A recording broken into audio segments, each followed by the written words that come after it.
So when I was asked to talk about a current event that's been going on today, a lot of things got into my head, especially like the clowns and whatnot, but none of those subjects I could think that I could talk about for 6 minutes, 30 minutes, whatever. I couldn't figure out what I really wanted to do until I remembered about this one man who is very inspirational towards me. His name is wrong guy there. Theo Fleury.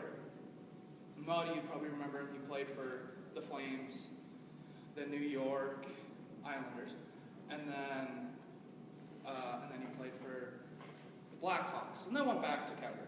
But there was something that happened in his life that actually just got resurgence, and a lot of people are hating what's going on now with what happened. But just to take you back, when he was first starting off with his hockey career, he had a coach who, when he was in juniors, sexually,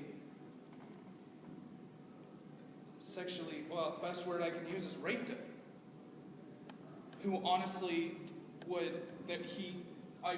there is a big book about it, and there's a documentary about it. You can learn more there. But this man, he done terrible things, and it wasn't just to Fleury. He did it to two other stars who I'd rather not mention because they're not important in this. But this man, he sexually harassed these three people. He physically harassed these three people. And for Fleury, he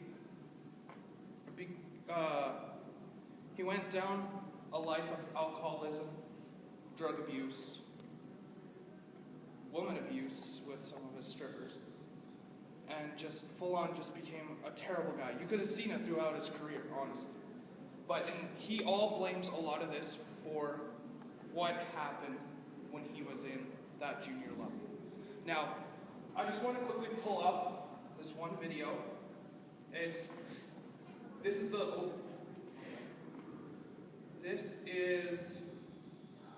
the full documentary that I was talking about. It's called, oh dang, if I could just remember. But it's based off of his book. It'll say right at the beginning here, we're just going to watch the first minute here. Just got to let it load. And pretty much what this talks about is his life when he was in the NHL before that. Talks to his parents. But we're just going to watch the first little, I guess, commercial for it.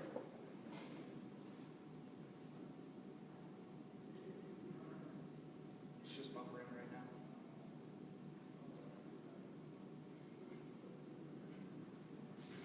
New hero, I gotta tell you right back. Therian Fury, is that how you say it? Aaron Fleur. This isn't about throwing people under the bus. This isn't about exposing my teammates. This is my story. Aaron Fleury says there has been no decision as to whether he intends to proceed with legal action now that his sexual abuse allegations against Graham James have been made public with the release of his tell-all book today. I know the book has pissed off a lot of people in hockey, but I also know how many people I've helped. If you want your sweater hanging in the rafters, you know, you have to play the game. I'll just stop it there because we got the main point of that is he did uncover a lot of stuff with his book, with this man, and he recently, I think it was 2 months ago, this is him right here, this is Graham James. He was, it says, charged in the 1980s to early 90s for this sexual abuse. And he was actually let off. He was finally convicted in 2011. He was finally committed. And he's now off in parole, and it's only been 5 years. And this happened, I think, 2 months ago that this story came out. But only 5 years for sexually harming 3 gentlemen. Now, the reason why I want to bring this to the attention of this classroom, the reason why I want to talk about this is because I know a friend, he asked me to keep his name out of this just because it's such a personal thing, but He went through years with physical abuse with his parents.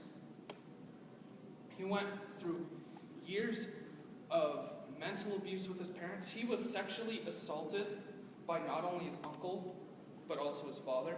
And he went down a strain of, just like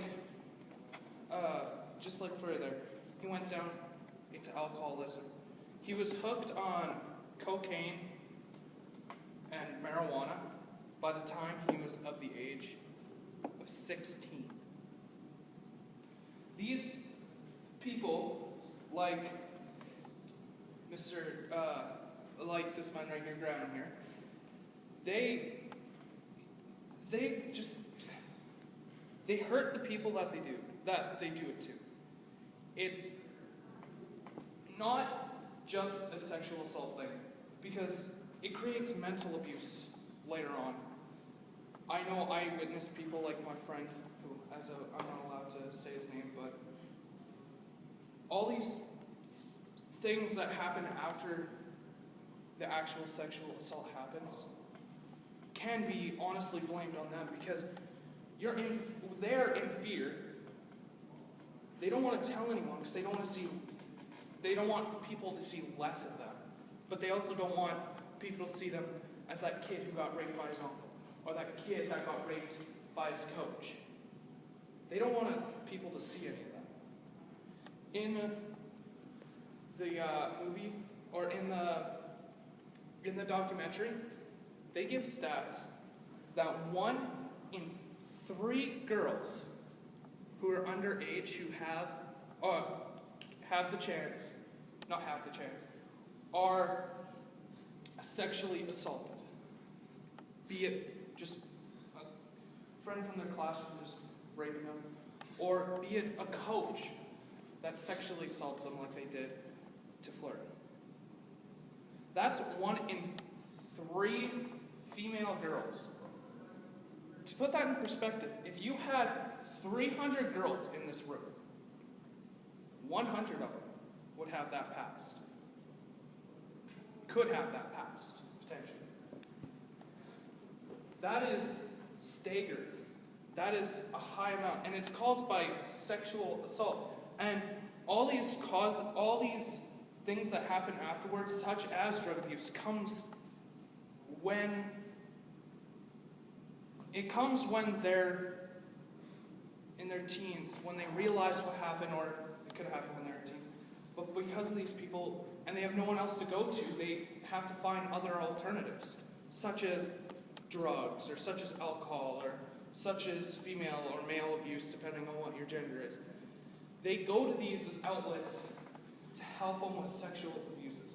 Now, I use this story because it was a current event, because when I heard about it, it was a month after it actually happened, and I was kind of peeved. When I heard he was going to jail, I was all happy, because I watched this documentary time and time and time again. It's one of the things that really inspired me.